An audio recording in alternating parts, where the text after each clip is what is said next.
Benedicta es in omnibus, et benedictus fructus ventris tui. Benedicta es in omnibus, et benedictus fructus ventris tui.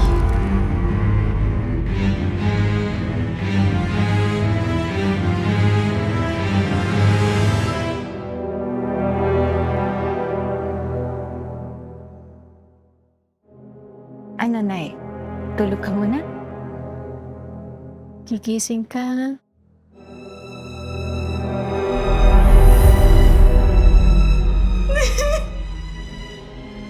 Beth, huwag mong papatakan ng luha ang kabaong. Bakit ba ako matuluan ng luwang kabaong? Pamahiin daw kasi. Sa dinami-dami ng burol na napuntahan ko, narinig ko na lahat yan. Gaya ng bawal magwalis, bawal ang matulog na pahalang nakatabi ang kabaho. Condolence po. Kailangan may hawak na rosaryo ang patay para maging gabay niya sa pag-akyat sa langit. Pero kailangan putulin bago ilibing para hindi magsunod-sunod ang kamatayan sa pamilya.